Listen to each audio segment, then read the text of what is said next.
where the view looks like the view I used to see. But somehow everything has changed.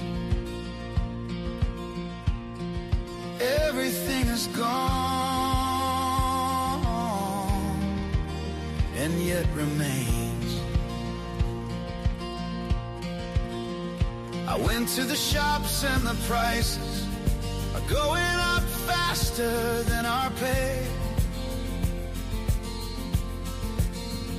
And yet I'm doing the checkout like I've been demoted as a slave. Oh, somehow everything has changed. Everything is gone, and yet remains.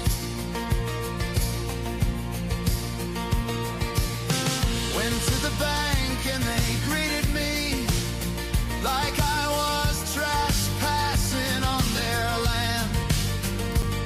I wanted to scream, "You're built on my toil," because my blood was getting ready to boil. But instead my soul whispered to me, oh, somehow everything has changed. Everything is gone, and yet remains. How did we get here? How did we go so wrong?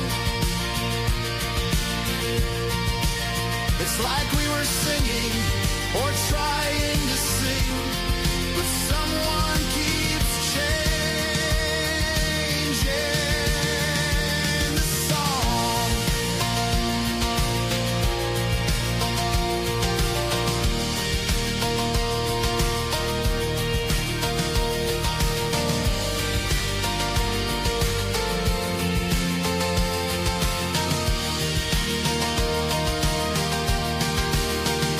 But I remember when you were there with me, and the world was a child's painting full of trees, and the days were like today, except the days were louder and the laughter longer. And I just want to go there. I just want to go there. How did we reach here, where the view looks like the view I used to see? But somehow everything has changed. Everything is gone, and yet remains.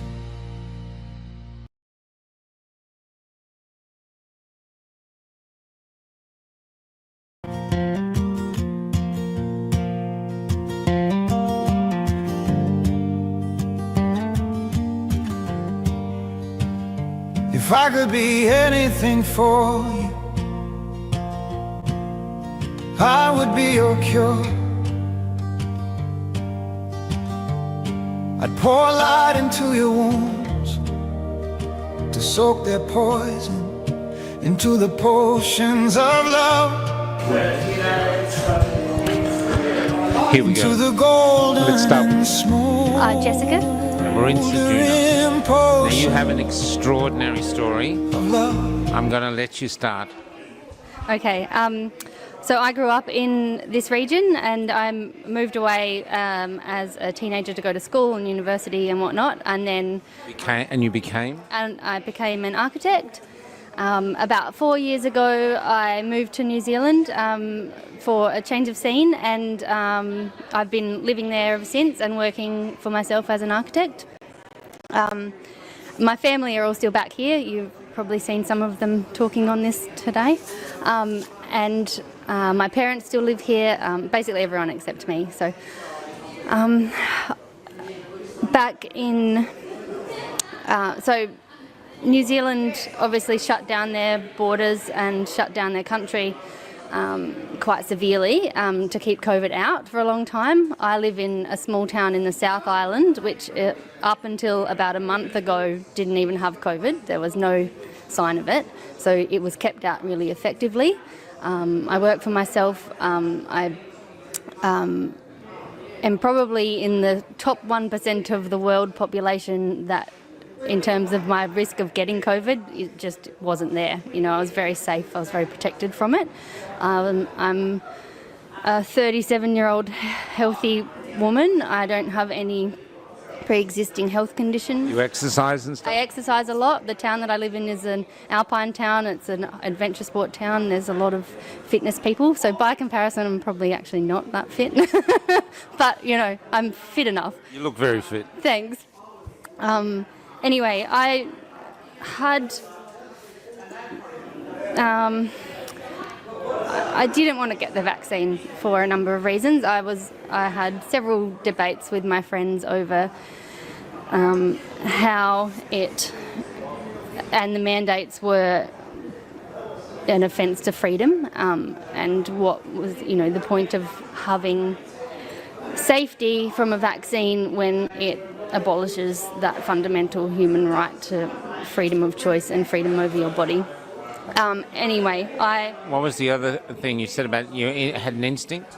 Yeah, my intuition just strongly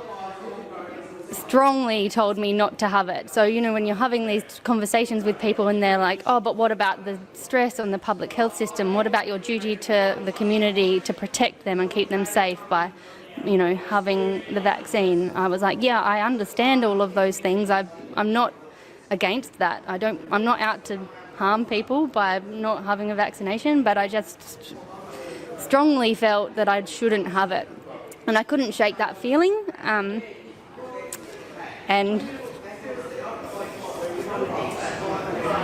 sorry. And I struggled with that for a long time, and so I put off making a decision around it for as long as I could. And then my parents are quite elderly, and they had a couple of bad health turns towards the end of last year, and that's coincided quite spectacularly with the changes to the border restrictions and being able to travel between New Zealand and South Australia specifically, and the other states. And it just became kind of critical for me, and you know, it made my decision for me, because I didn't want to be stuck in New Zealand and not be able to come back here to see my family if something happened to my parents, most specifically, but in general. And so I felt like that was my reason for having the vaccination, against my inner knowing. So I booked it in, and actually a couple of times I booked it in and cancelled it because I couldn't do it. And my sister is very strongly, you know, she feels the same way. She thinks that it's an untested drug and blah, blah, blah. So she was in my ear about that, and I was like, it'll be okay, don't worry about it. You know, the risk, I know that there's risks, and, you know, I know that could happen, but I'll be fine. Anyway, I had the vaccination, and I was fine for about a week, and then I started to progressively go downhill quickly. Well, acutely. I got a migraine, and I've had a couple of migraines in the past, in a few years, which were mild in comparison and different. This one felt excruciating and emotionally. How long did it last? I had it for 3 or 4 days, and then I went to the doctor because I woke up one morning and I was just in tears, in pain, and I couldn't do anything. So I was just laying on the floor, and I had to ask a friend to take me to the doctor because I couldn't. Taking any painkillers like Panadol or anything? I'd taken Panadol and Nurofen as much Did that as work? I could. It wasn't doing anything. And normally with a headache, I don't like to take painkillers if I can help it. So I'd pumped myself with as much Nurofen and Panadol as I could, and it wasn't working. So I couldn't. I was sensitive to light. I was nauseous and just crying. I just had this personality change, and I started. Anyway, they took me to the doctor. My friend took me to the doctor, and he gave me a quick rundown and was like, "Oh, I think you've just got a bad headache," and gave me an injection of Voltaren and anti-inflammatory stuff, and sent me home to bed, and that helped. I went back to sleep. I slept it off for a day, and I woke up the following day and felt a bit better. I was able to get up and do something, and so I went about my day. And then I was noticing now in hindsight that my mood was really off. My personality, I was feeling quite agitated and grumpy, and I was kind of picking fights with friends that I wouldn't usually do. I was just out of sorts. And I went to bed that night, and my migraine was coming back. And then I woke up a few hours later in the middle of the night, and I was paralyzed. So I wasn't thinking straight. I had lost my capacity to discern what was real and what wasn't, kind of like I was dreaming, but my arms were, they'd gone numb and they were all limp, and I couldn't speak. I went to try and say something like help or whatever. I tried to speak and I couldn't form a word. I couldn't use my phone. I sort of was going in and out of this conscious state where I would realise that something was wrong. I thought maybe I was having a stroke or something. And then, like a second later, I would lose it, and I wouldn't know what was happening, and I couldn't do anything. And I had these flashbacks later. So somehow I ended up out in the living area, and my housemate heard me, and it was the middle of the night. So luckily she woke up, and she was the one who'd taken me to the doctor. And so she found me, and she was like, "What are you doing?" And I couldn't speak. I couldn't say anything. I was just stupefied. I couldn't walk properly. So she called the ambulance, and they came quickly. But then they couldn't work out what was happening to me, and I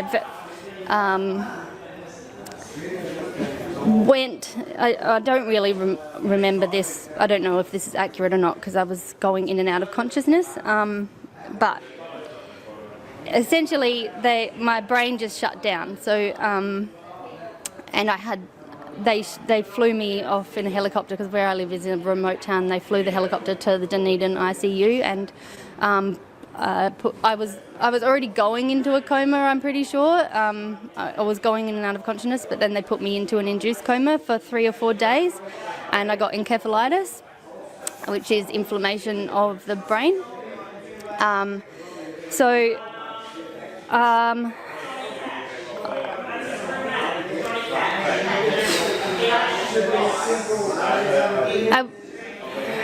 I've recovered pretty well. I was in hospital in total for 2 weeks. When I woke up, I have got a traumatic brain injury, so basically brain damage to my frontal lobe. I lost my ability for a few days when I first woke up. I lost my ability to speak properly with my word recall. I lost, my functionality. I didn't know my left and right. So I was utterly confused about all kinds of things. I couldn't really walk without falling over. Did the doctors say what it was? No, they've put it now as encephalitis, autoimmune ? Possible vaccine. So they all on record. The doctor that I had there, she submitted a report to the New Zealand organisation as a vaccine injury, and to get an exemption for me for getting any other vaccinations. And in that report, it stipulates that it was highly likely caused by the vaccine. They tested me from here to there with everything, and they couldn't find any other cause for the encephalitis, because it can be from bacterial infections or tick bites or anything like that. So there was no other cause found. They did a zillion different tests. And yet I got an exemption, which is pretty hard to come by, but it was a temporary 3-month one from the New Zealand Ministry of Health, so they recognised it. I still haven't heard anything from CALM in terms of it being registered as a vaccine injury. And all the doctors there, the doctor that I had, the neurologist, the other neuro person, all have told me kind of off the record, definitely do not get another vaccine. My GP has put it on record and said do not get another vaccine, but there's a lot of resistance there with them being able to have any power over saying, and a lot of fear there to say it. I overheard when I was on the ward and I had sort of come back into my senses a bit. Sorry, is this raving on too long? I could overhear, my hospital bed was near the reception desk, and they were talking about it, and I could hear them outside my hospital bedroom, and they were like, this is a lawsuit waiting to happen, like these vaccine injuries, not just mine specifically, but the way that it's being handled and the lack of power that they have to do their job basically, and report accurately on what's going on is not there. There's too much red tape for them, which is really alarming. Anyway, so that has happened to me. I have since lost my ability to concentrate. I'm getting better now. How are you going with your job? I had to cancel all of my contracts. I've basically put my business into hibernation. So I've lost my... How are you surviving? Well, I mean, luckily I'm a fortunate person, and I have a good supportive family, because if this had happened to a lot of people, it ruined them. It has ceased my business, it ceased my income, it ceased my ability to do it, even going forward. Well, I don't know yet. I mean, I'm hoping it will come back, but at the moment it hasn't really. I can concentrate for about an hour or two a day now, maximum, and it's not even... And what, the rest of the time, you're just fuzzy, or...? I'm just fuzzy, and I have to rest a lot because my brain is recovering still and regenerating, and so I have to just have a lot of naps, which is fine. I like napping, but it's not conducive to doing what I used to do. It's completely changed my life, and then so now I'm in the fun loophole of being partially vaccinated and having a medical exemption, which is worth less than the paper it's written on. And tell us about, was it you that was thrown into... Yeah. So I just came back to Australia a couple of weeks ago for the first time in a year or so, nearly a year.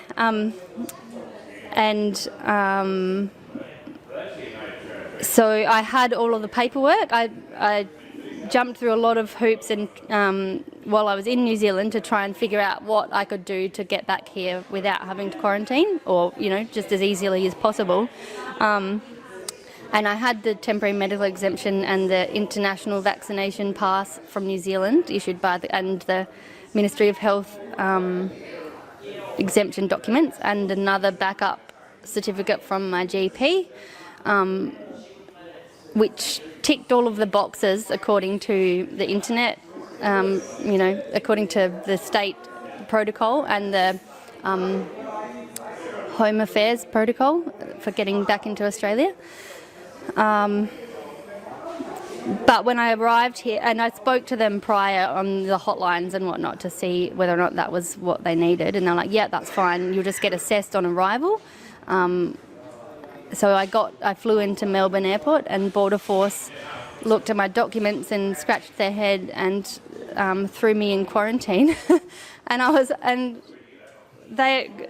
It's hotel quarantine? It was hotel quarantine, yeah. It's the new facility they've built about a half an hour outside of Melbourne Airport, so it's like... Mickleham? Yeah. You were in Mickleham? Yeah. Oh my Lord. I think, So, what was it like? Well, I mean, it's brand new. Like, it's like a detention centre in the middle of a paddock. And it's surrounded by razor wire? Yeah, it is, yeah. I was the only person on a bus. Like, I had to go through 4 or 5... Once Border Force had decided that that's what I was doing... Honestly, I don't think they knew how to deal with the paperwork, because the girl scratched her head and walked off and came back and walked off and came back. And then she was like, okay, here you go. And I was like, oh, good, I've gotten in. Thank you. And then she didn't say anything to me. She didn't say, okay, you've got to go into hotel quarantine. She just handed me back the card. And then off I went to the next customs guy, and he's like, oh, you have to go over here. And I'm like, what are you talking about? And he's like, you have to go to hotel quarantine. I'm like, oh, well, I don't think so. I've got all of this exemption paperwork. And she just looked at it, and she didn't say anything about it. And he's like, no, that's what this means. And then I went into this other line to go into quarantine, and I got spieled with the... How long were you there? 7 days, 7 nights, yeah. So I was pretty furious because none of them... I showed them all my paperwork, and they were all like, oh, well, we're not really sure whether or not you should be here. And I'm like, well, can you do something about it? No, we can't do anything about it because Border Force override us and they put you in here. So, and they're a different state department. So anyway, they shipped me off to the quarantine station, and it was okay for what it was. It's quite clinical, but I had a balcony and I had outside access to that balcony, like fresh air access, So I think that's better than being stuck in an actual hotel with no windows, which I know a lot of people have had to deal with. But I was infuriated because I didn't expect to be there, and I thought that I'd jumped through all of the hoops that they needed me to jump through. I was exhausted and emotional because of what I've been through, and they didn't even really consider that I was in recovery. I think that's probably an alarming thing. Like, if you're going to stick people in these facilities, understand there would be people more traumatised than me going in there, that can't cope, that need care. I'm coming home to be with my family because I'm in recovery mode, and I want to be in that caring environment, and to be stuck and taken off to that place is not what you need. It's not.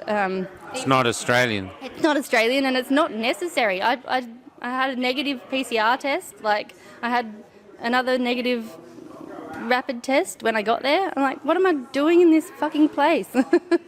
What a waste of everyone's time and money and energy. Anyway, I just want... How'd you get from there to here? Anyone come and drive? No, I left in a taxi once they let me out, and went back to the airport and got on a plane and flew to Adelaide, and then I flew to Ceduna. And I could have just done that to begin with, and everyone would have been fine. We did consider driving all the way, but I can't drive that far. I was like, maybe I'll just... Because there was another stupid debacle with whether or not, when I came into South Australia, that I'd have to do more quarantine because the rules are different. And no one could give me a straight answer. I rang COVID SA and they told me, no, I don't. I rang the Victorian Quarantine Department, and they said, yes, you do. And then they talked to the South Australian Quarantine Department, and they said, you probably will have to. And I was like, well, I don't know who to believe, but I'm just going to try my luck. And then I just flew in like any other person, luckily, and didn't have to do it. But the confusion, or the lack of clarity between all of the departments, is mind-boggling.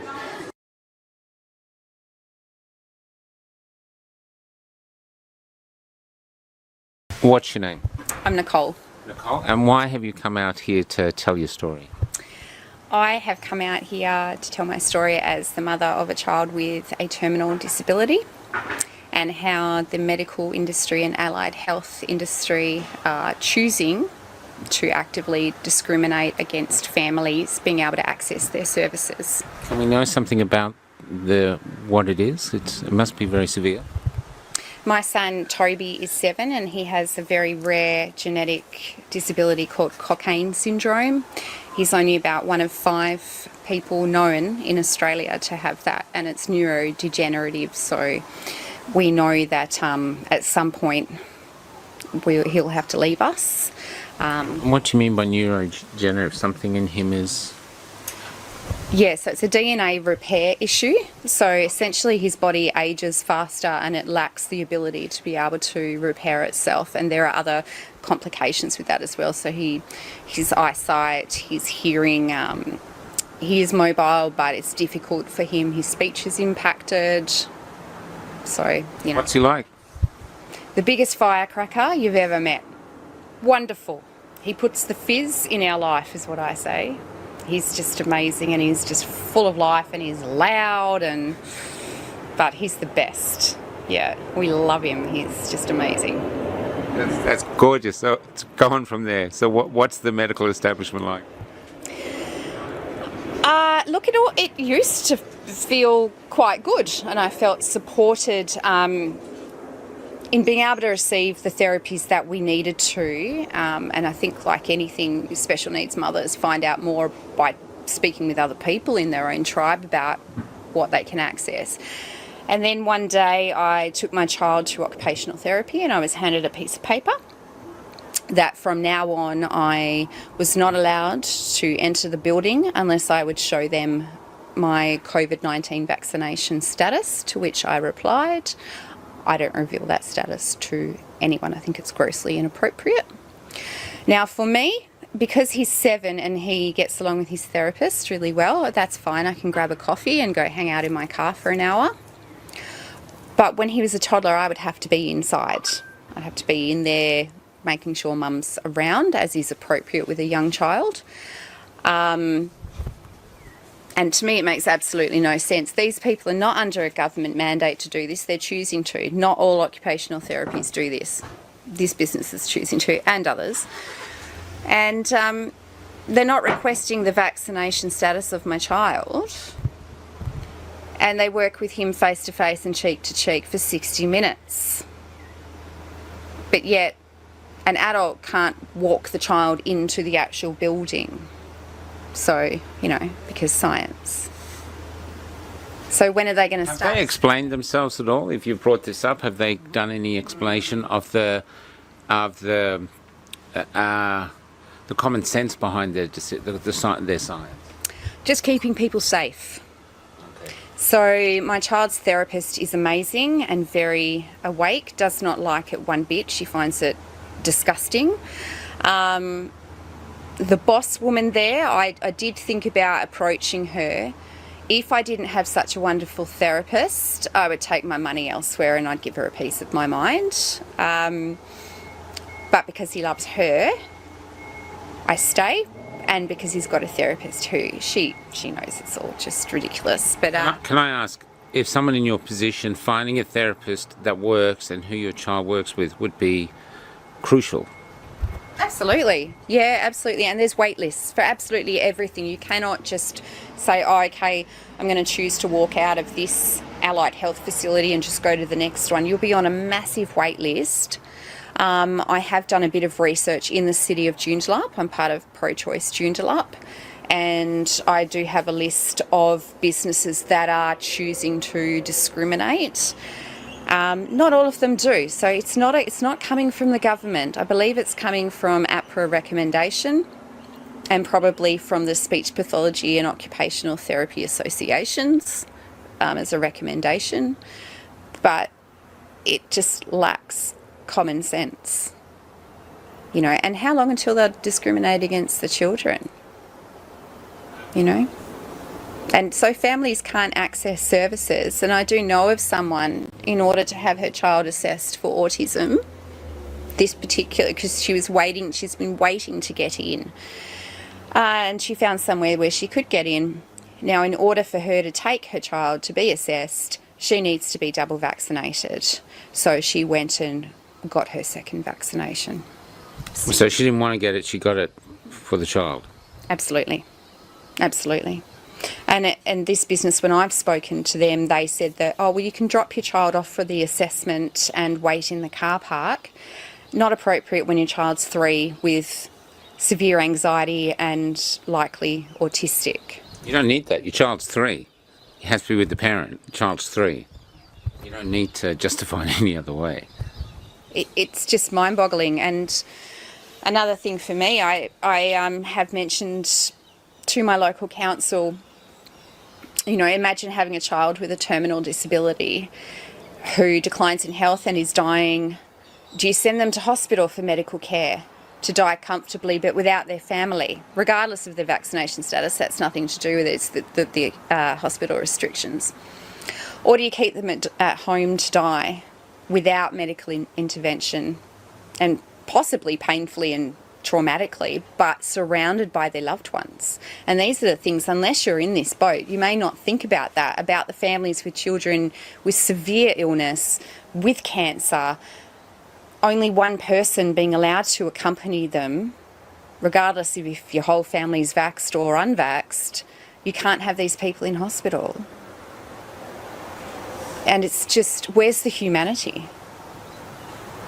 Where is the humanity? You know, it's here. We need to learn to live with it. It's here. It's here. Yeah. And it's not nice, you know, and if I tell you my honest opinion, instead of getting angry at the people who may be transmitting it, get angry at the bloody person who created it in a laboratory. That just put us on Rumble.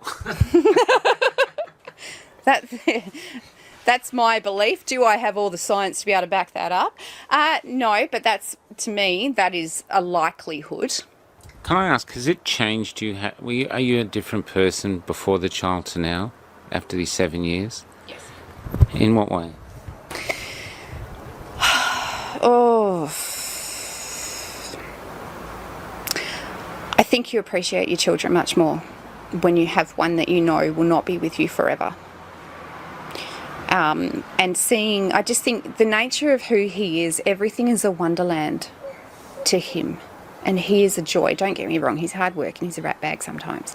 But he's loud and proud and he just loves life, he loves people. And I think the simple things like ice cream is just the absolute bomb for him. And I think you also find places in yourself that you never knew that you had in terms of joy and in grief as well. You would never be the same. Never. But you also have heart for people that, well, I feel bad because until I had my child at a special needs school, I never saw inside their world. And I've seen mums crying in the car park as their children are, you know, having full-on meltdowns and not wanting to go in the classroom and just trying to get your child dressed or breakfast in the morning, and there's these mothers crying. And I never saw them before, but I see them now. And they're my people. Like, I know, all I can do is hug them and just say, I know, it's hard. So that's changed me for the better. So what do you want to happen? What do you think we should do as a society now? What do I think we should do as a society? It depends. If I'm being unrealistic, and I know it's an unrealistic reality, give our lives to Christ and serve him, which I know is not for everyone. I think we just need to love. I just think we need respect. And people say that we live in a democratic society. Well, then just respect that other people are going to have different opinions and things like that. I think people's tolerance for anything that's against what's coming out of their television, you know, has just, it's like you're not allowed to disagree. You don't have to argue and try to change people's minds, but you can respectfully disagree. What is wrong with that? You know? It's not my job to change your mind and say, you need to think like me. We can have a conversation. Yeah. Why can't we all be friends? Yeah. You know? Yeah. I mean, we grew up with Ford and Holden. Yeah. You know? Yeah. We have this in us. What's better? This is how we wear. We didn't go into a record store and just have the one record that we all bought. We had all these varying different. This is who we are. This is what makes Australia wonderful. This makes a free society wonderful. Yeah. Well, that's exactly right. Free society. If we're truly a democracy, then the good thing about that is that we have freedom of speech, and we are able to freely disagree and respectfully disagree. And that's democracy. What do you say to those people who say we're selfish? I'm not saying you, I don't know what your status is, but if you wear one way, they say you're selfish for not doing it. As a mother of 3 kids, I make no apologies for being, if in what I do, if somebody else thinks that's selfish, I don't care. My priority is my 3 children. And if you're a mother or a parent, that's your priority, is your children. You have to do what you believe is right for your family. And that's it. And I make no apologies for that. Now, if I was walking around extremely sick and coughing and spluttering on everyone, yes, okay, that's selfish. You should probably be at home. You know, it's common sense or the bleeding obvious. But you're talking about putting something into someone's body here. And particularly the new technology, something that's not been around very long. Everyone has the right to be selfish, to think of themselves, to think of their health before they decide to do that. And I respect that, whatever your choice is. What's that again? You said about giving your life to Christ. So you're a believer? Yes. Yeah, I have been for about 12 years or so, just over. Yeah. And how's your belief manifest? How does it help you? What do you get from it? Because I see that there's more than just the here and now in what's going on. If all I had faith in was what's here on earth, what I can see and feel and touch, this place is pretty shit. I'd be quite happy to get on out of here. But I know there's an eternal perspective. I know that God is for us, not against us. And I know what is to come according to the book of Revelation. And this may be it. It may not be. I know that this is a lead up to what's going to happen in terms of end times and the rise of the Antichrist. But my point of view is I don't need to roll out the red carpet for him. I don't need to be. You know, it does say in the Bible that, it talks about one world government, cashless society. It talks about the rise of the Antichrist, who'll be someone who's quite a seductive character, well-liked. He might seem almost godlike, solve all of our problems. But beware, if you see this person rise, just stand back for a little bit until the true colours come out. But I don't need to welcome him on in. Can I ask too, I wrote a piece once about a relationship between an old man and a little girl. And it was about God, and the old man told this little girl had problems, that all of God's angels have problems. And she asked him why, and he couldn't answer it. Why do you think God gives us such problems? Because we're a fallen world. So if you want to get theological here, and I'm not a theologian, by the way, it goes back to the Garden of Eden and God just laying everything out for us and having this utopia existence. And there was one thing that you're not allowed to do, which was knowledge. You know, I think it was the tree. Eve partaking in doing something that God told her not to, which is... The apple. Yeah, which is known as the fall. And then all of a sudden they realised that they were naked and things like that. So they had this knowledge. They were very innocent before that happened. And then all of a sudden they have this knowledge of different things and saw the world differently. And, and it's a shame. I did hear a pastor say when he gets to heaven he's going to go punch Adam in the face. eating that up. Can I ask, do you get angry with God about your son? Have you been through that? Oh, yes. Oh, yeah. I have. It doesn't... God is... you can tell him anything. And if you're not telling him, he knows what's in your heart. So absolutely, you don't hold anything back from God. He will answer you in some way, whether it's through the scripture or in your heart or in your mind. Some people actually hear audible words. So absolutely, yeah, he knows. And he loves my child. But I'm at that point of acceptance now with my Toby. His disability is part of him, and I would never want to change him. And his life was short, will be short, but what a life he's lived. And he touches everyone. He walks into my church and he's the first down the back with all the elderly and the crippled, high-fiving and shaking hands, and they start bringing him money and lollies because he sees them. He sees them. So he is a gift, and when you can change your focus... No one ever promised you that life was going to be, you were going to have these healthy children who were smart and good at sports and good looking. No one ever told you that. You came up with that in your head, Once you can sort of realise that life's full of twists and turns and curveballs, and you can deal with that. Yeah, but I've always seen God in Toby, always. Since the moment he came out, he was a little fireball, so yeah. You've definitely grown through Toby. Absolutely. Yeah. But I'd say to anyone, if you're angry with God, tell him. He's big enough to handle your anger. He's big enough, and I wouldn't turn away from God and just deny that he exists, because I know that he exists. So for me to get angry and say, well, I'm going to pretend you don't exist now, it's just, he does. So take it to him and say why. I've had a friend amongst all of this stuff going on who went down the beach one night and literally screamed into the wind. Beautiful. I know how that feels. Beautiful lady. She's a chaplain, Heart of God. She's amazing. Oh, yeah, and she's stuck over in Queensland right now because she went to her father's funeral. We don't know when she'll come back. Can I ask, is there anything else that you'd like to say to finish off, maybe to the people who are listening? You can do that to the camera. Okay.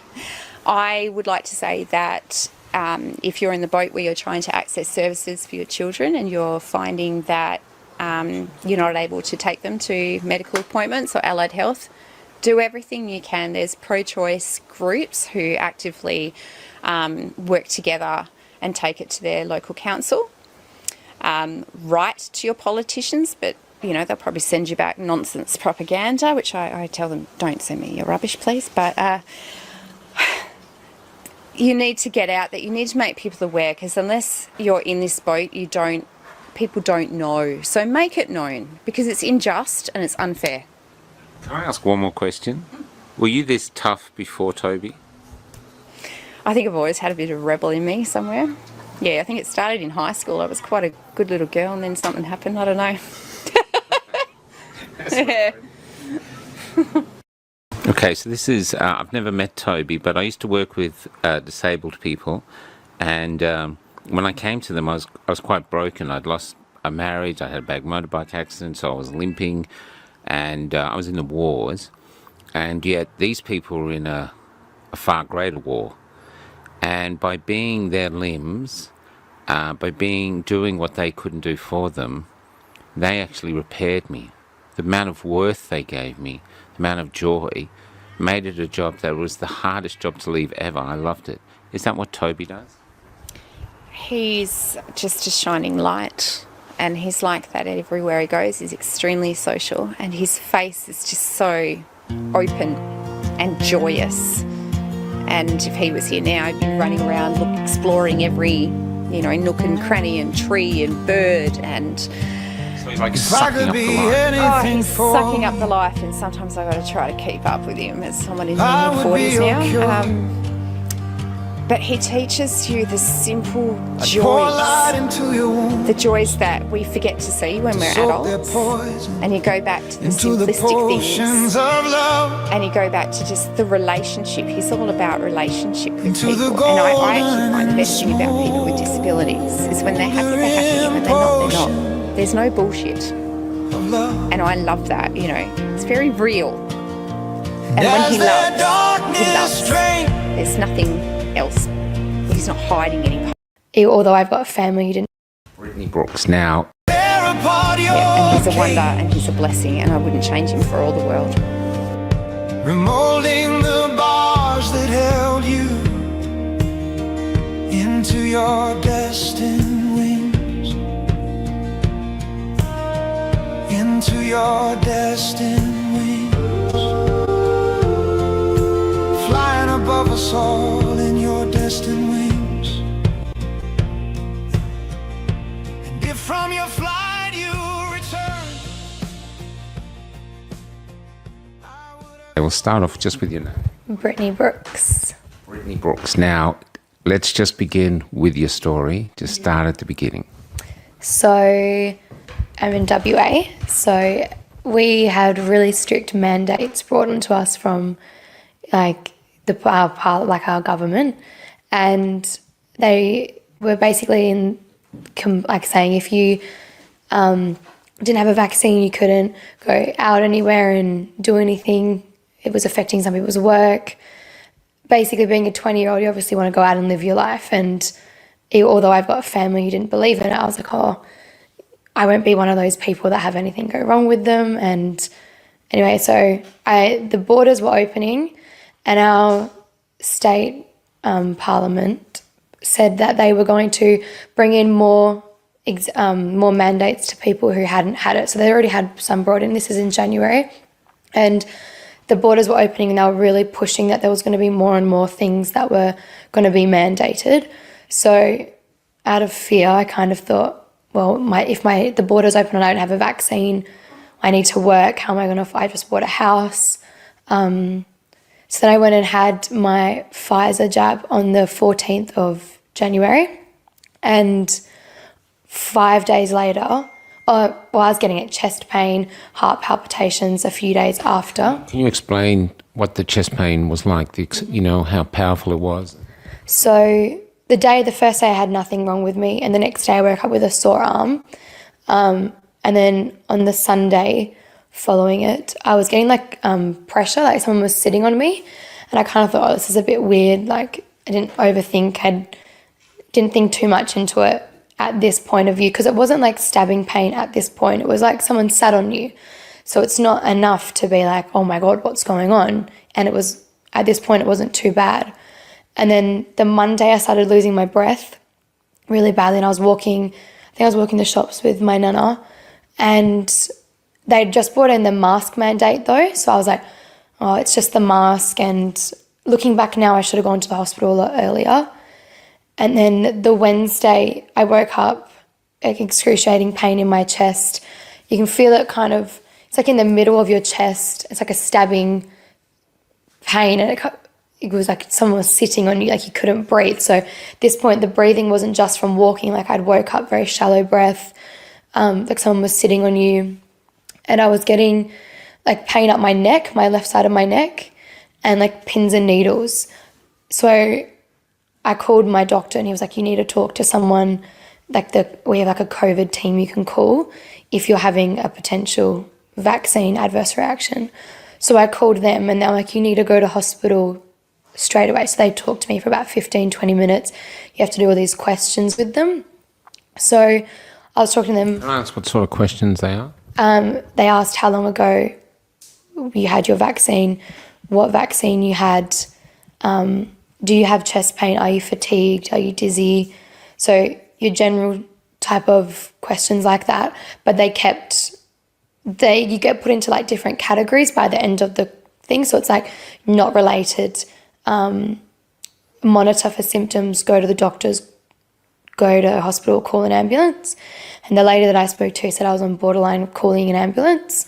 So I went to the hospital, I went to Royal Perth, and I called my partner and was like, I need you to, so I think there's something wrong, because you kind of think, oh, it's not going to be me, nothing's wrong, especially at this point of view. I hadn't looked too much into everything. That's called being young. Yes, I should have listened. That's okay, definitely now. So I was like, okay. And I knew in the back of my, like I had this gut feeling. I was like, it's happened. Like I knew I was having a reaction. So I go to hospital and I walked through and I was like, hi, I'm having chest pain. And I had my Pfizer jab 5 days ago. And I'd walked in and I was fine walking. Like I was out of breath because where the hospital was located, it's kind of like on a weird hill from where I'd parked. So I was really out of breath at this point. But I walked in and they were like, we're getting you a wheelchair and we're going to bring you straight through. So I basically just walked, like I walked in, told them my name and stuff, and I went straight through. Then what happened was they put I think it's a 9-leg or a 12-leg ECG monitor on, and they were just monitoring. They didn't really say much at this point. They kind of were just like, we're going to do this, we're going to do this. They didn't even say this could be a potential reaction. Like they were obviously trying to keep me calm. And then a male nurse came in, and said that I was really tachycardic, which I didn't know what that meant, obviously, if you're not in the medical profession or if you don't experienced in life to know that. So he was like, your heart is completely all over the place. It was going from like 110 beats to 180 beats and back and up and back and down, 80 beats to like 130. And I wasn't moving, so I was just laying down. So he was like, your heart is completely unstable at the moment. So we're going to do a chest x-ray and an ultrasound. So I did the chest x-ray about an hour afterwards, and they said we're going to repeat your ECG in about an hour. So I did the chest x-ray, which I think it came back clear. From at this point, I didn't know that. They were just like, okay, you're going to do that. And then so we're going to do your next ECG. And they're like, it's probably best if you start telling your work that you're not going to be in for the next few days. And at this point I was like, if there's nothing wrong, like why are you going to tell work? And it wasn't like it was 3 o'clock in the morning or anything like that. It's not like I'm starting work early. Like it was in like 5 or 6 o'clock at this point. So I was like, okay. In my head I was like, something's obviously not right. And they're like, we can call your work if you want us to tell them. And I was like, no, I'm really close with my boss. It's fine, I'll call her. So I called my boss at like 15 minutes after I spoke to them. And I was like, hi, like I'm at Royal Perth. And before I could finish my, what I was going to tell her, I ended up going to cardiac arrest. So she obviously, like I could hear her. And I don't know, it was a bit scary. Explain what that felt like. So I kept being like it's like you could feel your heartbeat, like it was like thumping. And then all of a sudden it was getting faster and faster. And I was like, okay, the guy's already mentioned that I'm tachycardic. So I didn't think it was going to go into anything. And like they were like, were you nervous to call your boss? And I'm best friends with my boss. So there was no nerves whatsoever, just really understanding. So I was not nervous to call her at all. And it was just really weird. And I was like losing my breath. And I got like this shooting pain up my neck, and then it went down my arm. And then I like took this, like, it sounds really dramatic, like a last breath. And I was like, and I just hurt. I just felt like this crashing pain on my chest. And then all the alarms went off, and she's still on the phone. So she's like heard the whole thing like unravel. But she obviously didn't know. Like I could hear her going, Brittany, Brittany, Brittany, because I didn't get to say if I was in for myself or if I was in for a family member or what was going on. So I remember thinking, like, I'm about to die. It sounds really bad. And my boss is like, I didn't tell my family I was in hospital. I didn't tell, like, I knew that they would be very disappointed with what they had told me. And I was like, I'm about to die and she's going to hear me on the phone. Like, that was all I could think about. And then they didn't have to resuscitate me or anything. Ended up calling a code blue. And then they're like, we're going to do your ECG now. And I never ended up finding out the results of that again. And then, like, you need to calm down. And I'd passed out and come back to. But they're like, you need a rest. So they were talking about putting in an IV drip to give me antibiotics. But they still, at this point, hadn't mentioned what they thought was going on or what was happening. The only point was when I'd mentioned the vaccine, that they had pushed me through really quickly, and chest pain, obviously you get pushed through a bit quickly. But there's no word of like, you found this or we've had this happen, etc.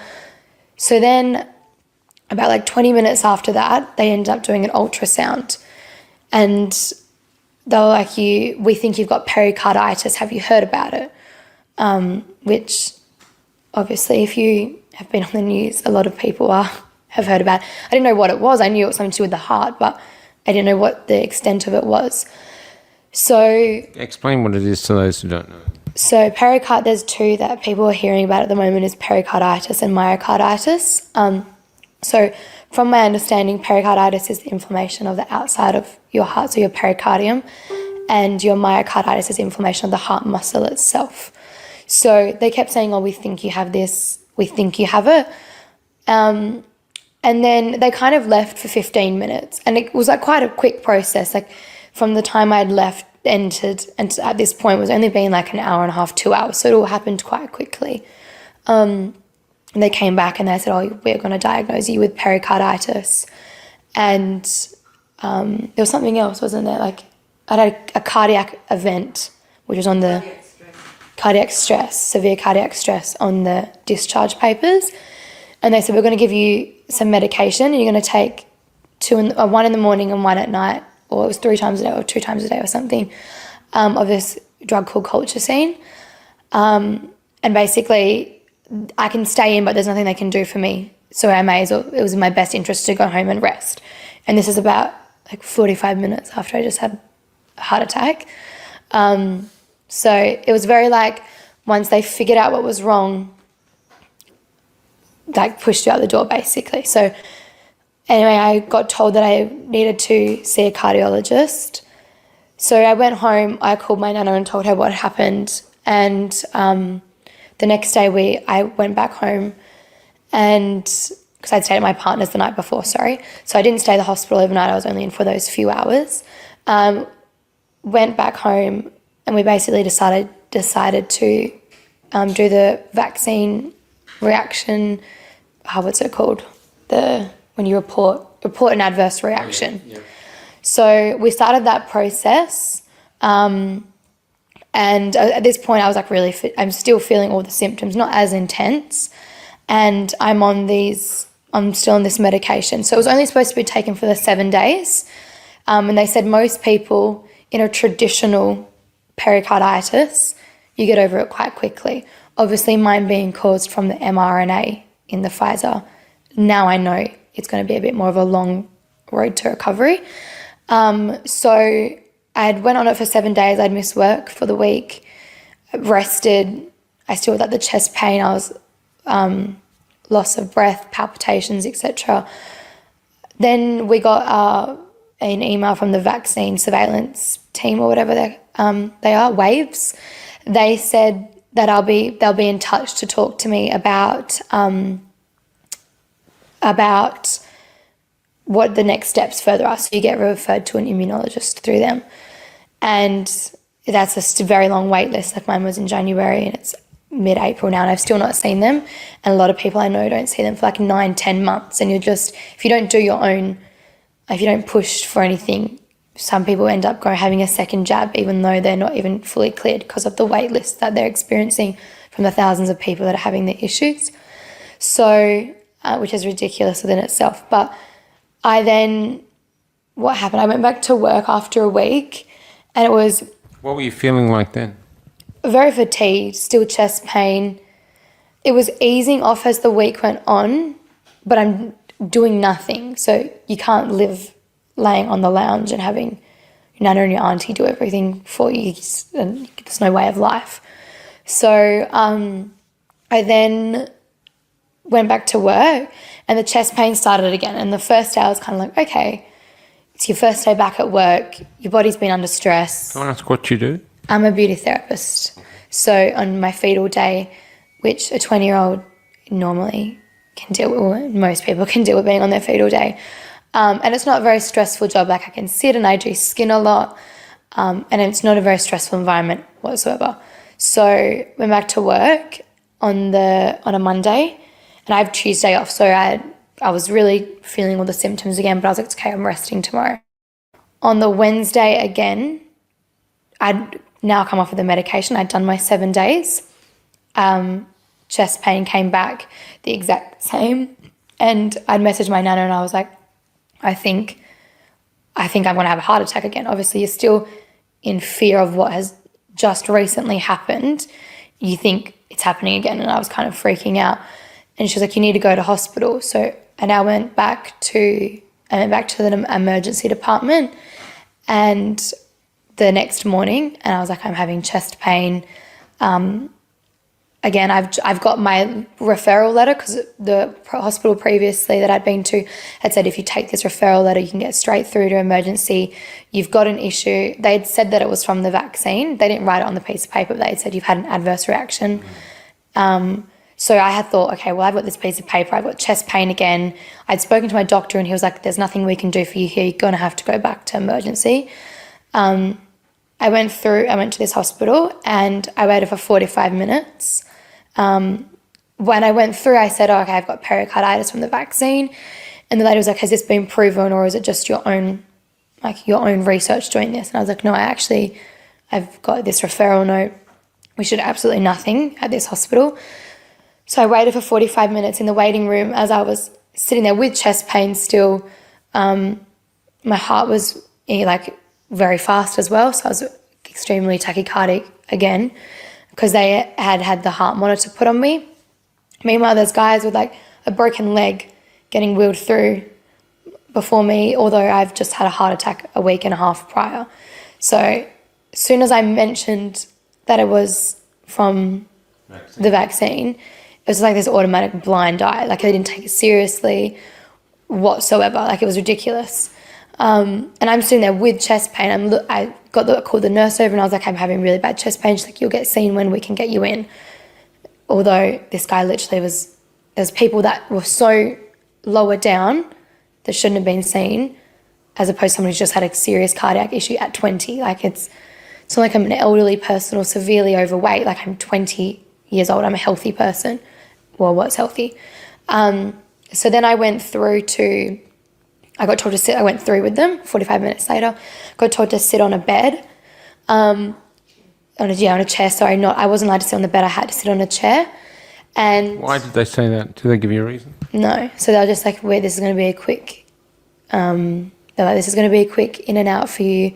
We're just going to put you on the chair. You don't need to ruin a bed, basically. Well, one of the nurses did say I didn't need to ruin the bed. So I sit there for about, how long do you reckon that was, an hour? It was a very long time. I just sat there. So although I'd moved from the waiting room to like the next step through to emergency, a nurse did my obs, said my heart was tachycardic and I'll wait for a doctor basically. And I did say, I was like, it's from the vaccine. I've had a reaction to the vaccine. They knew that. They had the letter previously to state that. And then I was kind of getting really agitated at this point because they're doing nothing. You're sitting in you're sitting with bad chest pain. And for people that don't know, when you have pericarditis, usually it's worse when you sit like straight. You need to lay down. So I ended up moving myself onto the bed at this point. I think I was like calling my auntie crying because no one was seeing me. It was like, they just didn't care. It was literally like I was there and I could hear them next door with the guy that had a broken leg or the person that had come in for a toothache. Like I could hear them next door, and you would think someone who's had a heart issue would be seen more than a broken leg. Yeah. Anyway, at this point they went and took me through to do my ECG. The same thing, they were showing my heart was unstable. And then I got put through, I did my ECG, came back to the... Yes, they couldn't find a monitor for a very long time. So I was like, I'm gonna go to the bathroom. I was getting a little bit like flustered. You're in pain and you're in a hospital, the place you should be getting seen to the most, and no one was helping you. So I went to the bathroom, and as I was walking down, there was rows, like cubicles of people with chest pain. Although no one said it was from the vaccine, it was pretty obvious. There were rows of people with the ECGs. There's like 15 monitors all in use. So they couldn't find one for me. Yeah, they're all young people as well. And then then there was, I will never forget this, there was this one girl, she'd obviously just turned 18, and her mum she was in the end room, and her mum was saying, someone needs to come see her, she was in pain, she's got chest pain, and she was like, she only had the jab a week ago, but the mum hadn't been vaccinated, and for people who aren't from WA, you have to be vaccinated to go into hospitals. So this mum was like crying, and she's like, she's only just turned 18, like I need to be with her. And this poor mum was like hysterically crying because they're not letting her through to be with her daughter who's has really bad chest pain. And they're like, someone needs to come see her, like I need to go through. And from what I can gather, she only freshly turned 18. Like the mum was like, her birthday was only I don't know if it was days or weeks ago, but she's like she's young. So then I went back through and that's when I did my ECG. And then I had this nurse come through and say, we noticed that it's time for your your second jab. You had the argument with the doctor? Yeah, at that point, yeah. So they said, it's time for you to have your second, we can administer it now if you want. And I said to the lady, I was like, I'm in here because of the vaccine, why would I have another one? She's like, then they do the whole COVID spiel, it's a deadly virus and blah, blah, blah, blah, and you're having it in an administered area and you're going to be safe. Meanwhile, I've not been seen for the one issue that the vaccine has caused me. So that was a bit frustrating. And then the doctor came through and he was like, we can't prove that it's from the vaccine. And I was getting he was like, you have a history of anxiety, it's from anxiety. And I was like, it's nothing to do with anxiety, I've already been told, etc. And anxiety doesn't get your heart rate to 180 beats per minute sitting down. So I was having an argument with him. I was like, I'd been to that hospital before with anxiety, and I said, you did my heart scan. It will be in your history when you did it last time that you told me my heart was perfect and there was nothing wrong. So now you're telling me that it wasn't perfect and that this is now anxiety. So you're contradicting yourself. So he then suggested that I should talk to someone. And I turned around and I was like, you trying to get me, like, psych evaled? And this one nurse who was next to him, like, shook her head and was like, yes. I think she knew what was happening because she had spoken to me a few times and was like, I'm so sorry that you've had to deal with this. I don't think you should have another one. She was really lovely. But this doctor was like, I just think it's in your best interest that you have a chat to one of our psychologists. Yeah, because I had said to him, I said, I'm not alone. You can clearly see what's going on, can't you? There's like lines of people with chest pain and ECGs. Like, it can't be that stupid. And he was, he's like, what are you implying to? He's like, what are you trying to imply, basically? And he said that to me. I was like, I don't need to try and imply something. You know what's going on. And he was like, I think it's best that you have a chat to someone. So I ended up getting quite angry. Can I ask how old was he? Probably I reckon late 30s, mid 30s. So obviously we had our differences of opinion, which I then went back to him. I said, despite what I may think is going on and what you think is going on, the fact is I do have a heart issue now, whatever you think it is from, and you're still not doing anything, and I've been here for 3 hours and I've only just been seen in the last 45 minutes. So he said, we're going to put you back on culture scene, which I'm now, at this point I was put on this drug for 6 months. So I've gone from a week being on this medication to 6 months, and it was twice a day, and now it's 3 or 4 times a day that I have to take the tablet.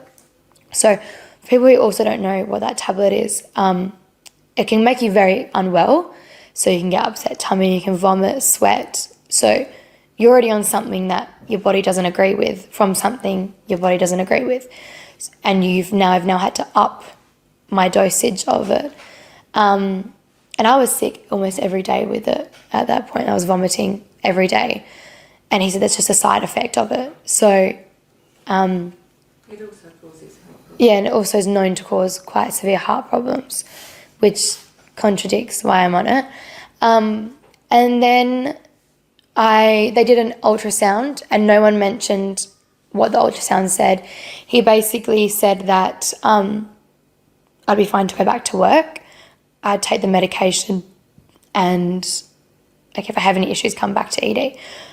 So I left and I then went to see a cardiologist. Getting into a cardiologist in Perth has now been very extremely difficult to get into a cardiologist.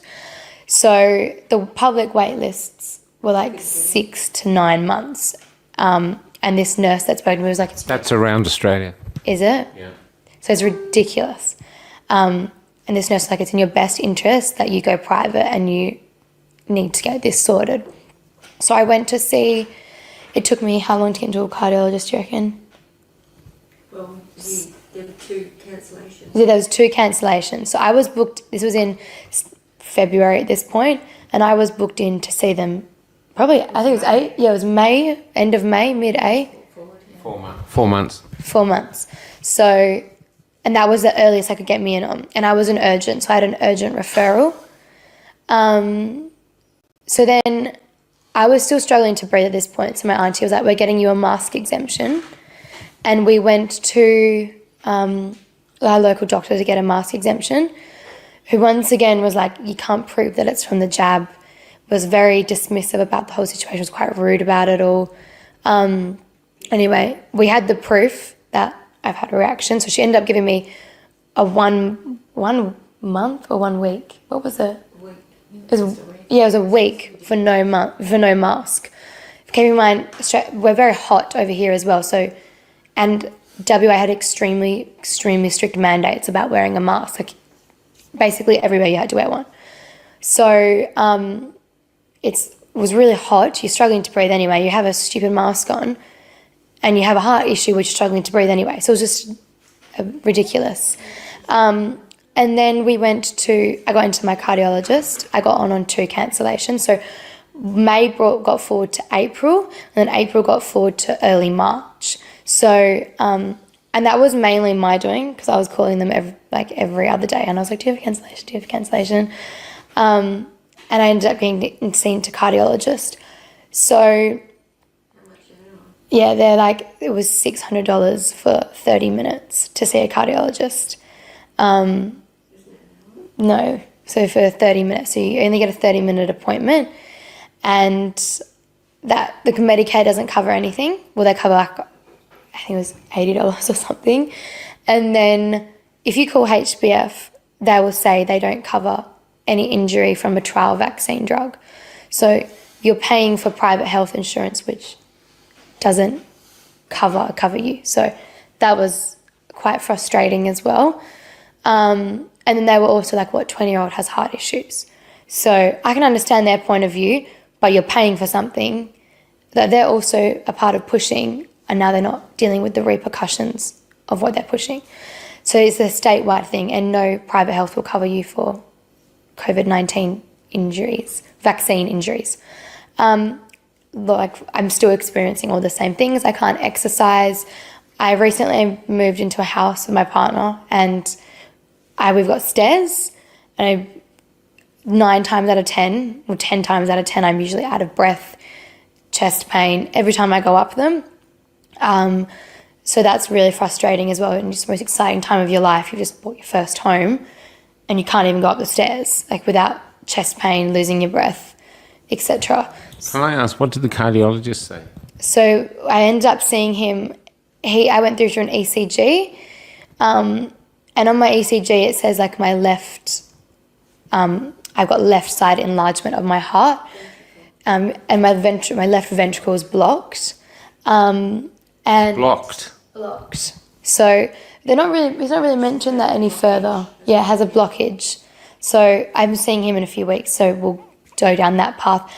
But the biggest issue was he went in, he was lovely. He was a very lovely cardiologist. He said, this is from the vaccine. So he actually said that? Yeah, so he's written from it, and it's on paper as well. He said pericarditis following your COVID-19 vaccine. So I was really surprised because I went in there thinking my last experiences with the hospitals and everything going on, I was going to have to prove my point. But no, he went he said it straight up. He was like, you're unfortunately you're one of the very few that have had an injury to the vaccine. So so that happened, and he's like, I want to just test your heart rate sitting down.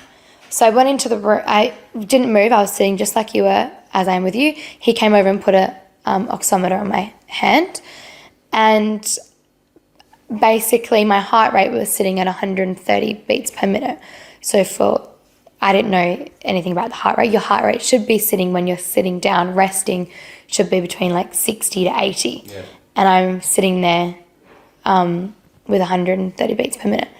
So then he's like, I want you to stand up. And then it went to 160. And then he's like, I want you, and he'd wait like a few minutes every time in between. And then I'd lay down and do it again, and it kept jumping. So a side effect from pericarditis is POTS. So a lot of people, which is basically your heart can't keep up with itself. So I've still got pericarditis. I'm being explored for myocarditis because the inflammation is so bad. And when I didn't know this, but when you have an oximeter, your oxygen should mirror your not mirror, it should be the opposite of what your heart rate's doing. Okay. So if your oxygen's down, your heart rate is usually trying to overcompensate for not having oxygen, so it's going faster. But my oxygen is perfect. So that's he was saying that's an indication that it's solely just your heart is completely having issues. So once again, it's a non-traditional pericarditis because it's been induced by a vaccine. So my heart rate is always like that. The other day I went up the stairs and it went to 180 beats per minute. So I shouldn't say never. How do you know that? Are you monitoring it constantly? Yeah, so I had to buy, again, out of pocket, a heart thing. And I was then put onto colchicine for the next 13 months.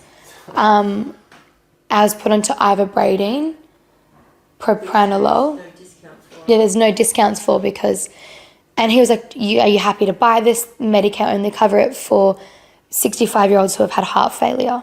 So I'm a 20-year-old and I'm on a medication for people who are over 65 who have heart failure. And I'm on aspirin. So I'm basically like a little candy shop with all these things I have to take. And it's not just like you take one tablet in the morning. Like you have to take all four and then something else and then maintain it. It's just you have to take so many tablets. And then I was still experiencing the same thing. I'd been on the tablets for a while, 2 weeks, and nothing was changing. So I called him and I was like, I don't know what's going on, but I've been on this and nothing is changing. I'm out of breath. I've got chest pain. So he just said, up the dosage. So that happened a few times of us having a phone call back and forward. The same thing. I have upped all of the tablets to the max dose that they can be on. And then when did I have COVID? So I had COVID, which... Then you got COVID? Yeah, then I got COVID, which was like 4 weeks ago. And that was fine. Like it was literally, in my personal experience, I had a runny nose and a headache. And I'm unvaccinated. So anyway, I've got opinions on that. So then I've ended up spending a day in hospital because I had severe, very, very severe chest pain.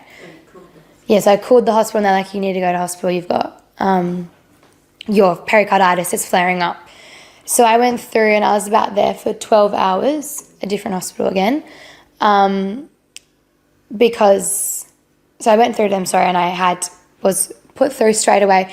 You can have COVID, so you get put through to a different section to everyone, put on the ECG, and my heart rate was going crazy again, but there's nothing they can do. So they're like, you're already maxed out, you've had aspirin, I'm on blood thinners, I'm on the heart anti-inflammatory. You're on blood thinners at 20? For the block. Okay.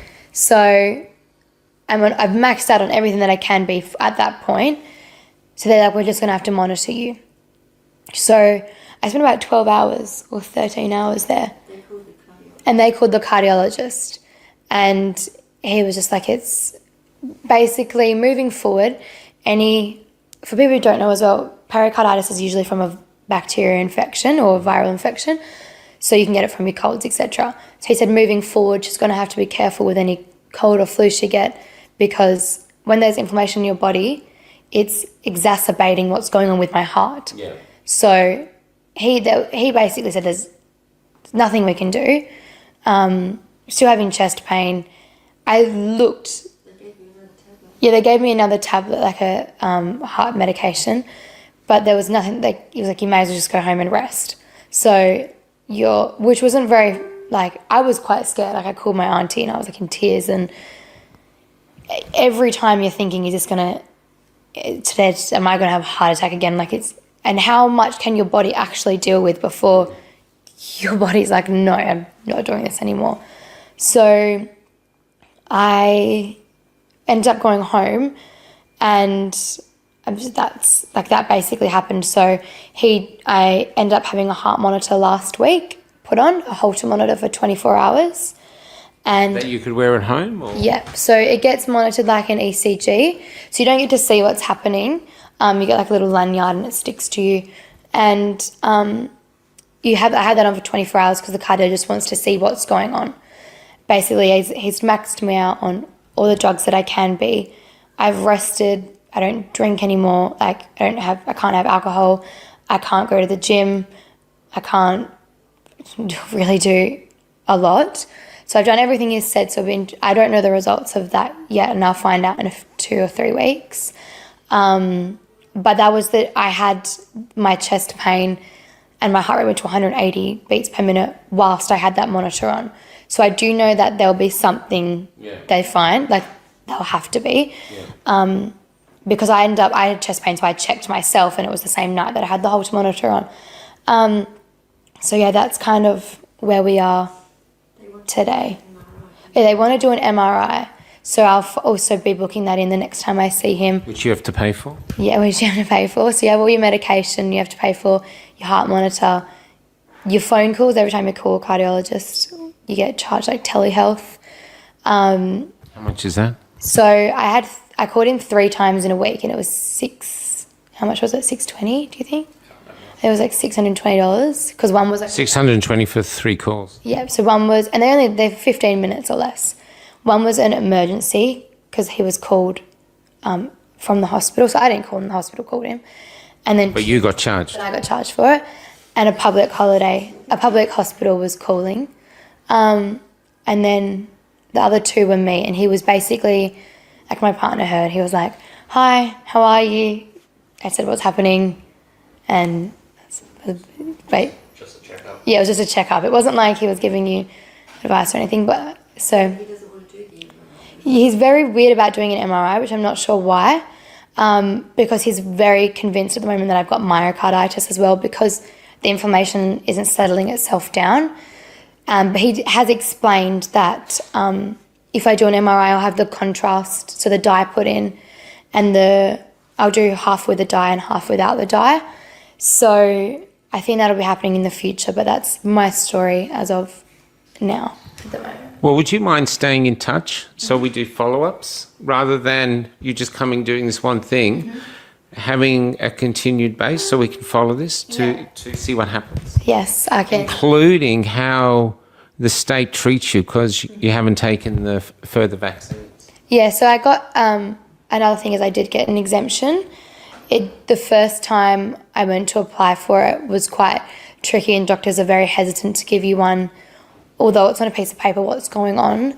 And then the second time, so it didn't get failed, they just didn't do it properly, and it was a bit weird. So they didn't upload it or something happened and never ended up going through. But I obviously, at this point I was starting university as well, and some universities in WA ended up bringing in mandates. And what are you studying? A Bachelor of Health Science. To do what? I wanted to go into nursing, but I'm thinking at the moment more natural medicine. Knowing my experience of what's happened, I have a few questions about modern day medicine and things that are going on. A few questions. A few questions. You're asking them, you're going to run out of money. I know. I wanted to go into nursing originally, but to be a nurse, you've got to be like vaccinated to like the brim with everything. And I just don't think my body can deal with anything, and nor do I want to take anything for personal reasons. But so I ended up getting exemption. They only give it to me for 6 months, which ends out in August 22nd. So the 22nd of August 2022. So it'll be interesting to see what happens at that point. And the second time that I went in to apply, which was quite interesting. So normally if you go into a doctor, you go in by yourself and your doctor would be there. So when I went into the doctor to get my exemption, I had the owner of the doctor's surgery, like the clinic, and I had a witness.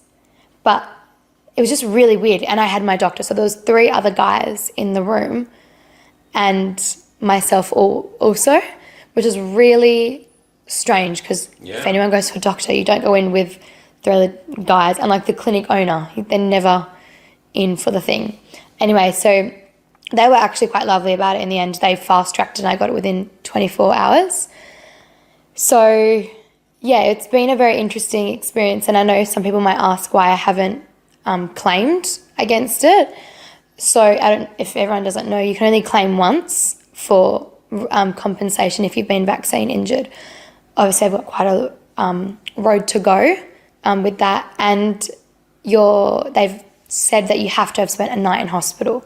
So I was not in hospital for a night, as both times I was discharged and asked to leave. I'm hearing this a lot. Yeah, so it's quite frustrating when you're 20 years old and you would rather spend almost $1,200. I think I'm up to like $2,000 or $3,000 that I've spent. And you've got your mortgage. And I've got a mortgage, and I'm paying, like, you pay university, you've got life things, and I wanted to plan a 21st birthday, and I've got a doctor's appointment a week and a half earlier, so the Lord knows how much that's going to cost. Because and how about work? My work's quite good with it. My boss has been quite incredible. She was always 50-50 about it. And it's quite interesting because her husband now is experiencing pericarditis as well. So I think she can understand more than others as well what I'm going through. So I need to take time off or do anything. She's, without question, has always said, you do what you need to do. Your health's more important. But you do feel judged. Like, my boss is good, but there are other employees that are very for the man for it. Which I understand, everyone's entitled to their opinion, but you cannot ignore the facts of what's happened. So it's quite, you do have your like issues with people, like personal issues, when they're sitting there like, oh, thank God McGowan's done this, or thank God we have the vaccine, because you're sitting there like, he's ruined my life completely. So they have no idea. Another thing, the cardiologist has no idea when I will heal from this because it's not traditional. And he has no idea how long it's going to take. They're on all the medication I can be. I'm doing everything everything like I've been asked to do. It's just like little things. Oh, sorry. I'm unfortunately not blessed to eat things and not put on weight. I can't exercise. And that was getting to me quite a lot. Like, I'm not the most fittest person in the world, but I did used to go to the gym with friends and stuff. You can't go out and have a drink with your friends, and like high histamine foods. So things, if they're spicy or will cause inflammation in your body, you can literally feel your chest start to go. So I follow a lot of people with pericarditis on an Easter, they struggled because chocolate makes your inflammation worse. So it's just like little things in life that people can't, like, you get people that say, I'm so sorry this happened to you. And you look fine. And that's the worst thing, is you look fine to someone, but they don't understand how much it's affects your life. Like, you can't do things. Like, if I go to the shops, we have a shopping centre in WA, Carousel, it's got stairs, and sometimes the escalator doesn't work. And you're like, I'm screwed. Like, and people look at you, they think you're fine. So if you're going past and you're seeing a 20-year-old struggling to go up the stairs, you're like, God, what's wrong with her? Like, you look fine. And that's the frustrating thing. Like, it's not just affected my health, it's like mentally challenging. It's just shit. There's no other way to say it. It's so messed up. Is there anything else you want to say? 'Cause that's a perfect ending. I think that's everything. It's just, yeah. Well, let's.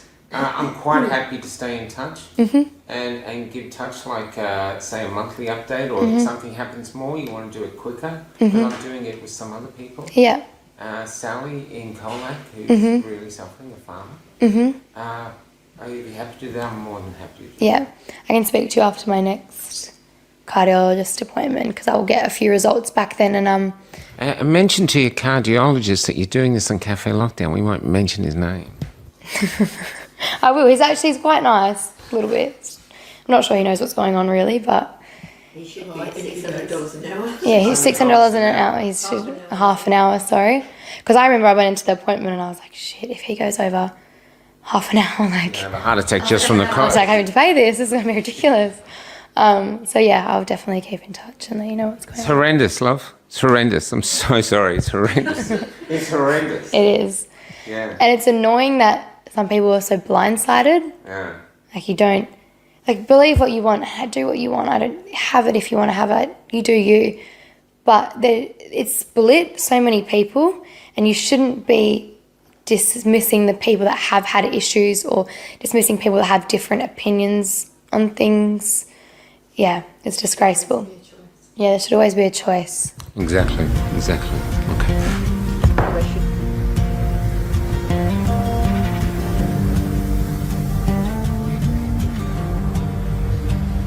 If I could be anything for you, I would be your cure. I'd pour light into your wounds to soak their poison into the potions of love, into the golden and smoldering potion of love. And as their darkness drained, I would tear apart your cage, remolding the bars that held you into your destined wings, into your destined wings, flying above us all in your destined wings. Absolutely gorgeous. We were the only people parked. If from your flight you return, I would have sewn a blanket for you, cut fresh from the curative fabric of spring. But hopefully you'd fly off to that destination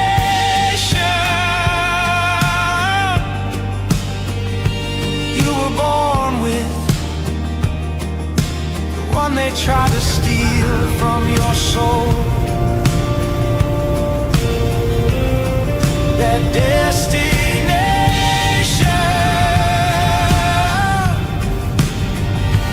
you were born with,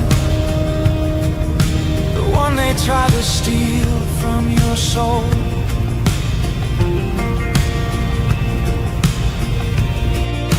If I could be anything for you, I'd like to say a huge thank you to I would everyone be your cure. who's come out and supported Michael and Cafe Lockdown to continue doing good. If I could be anything for you, I would be your cure. I would tear apart your cage, remolding the bars that held you into your destined wings, your destined wings, your destined wings, your destined wings.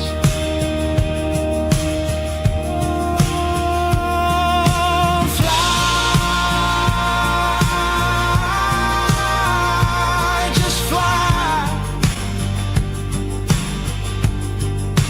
Realize all that is holding you down. The concept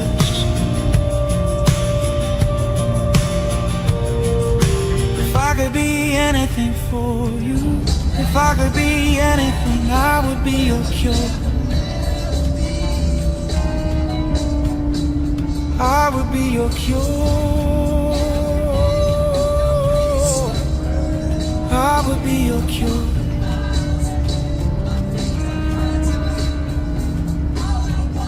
If I could be anything for you, I would be your cure.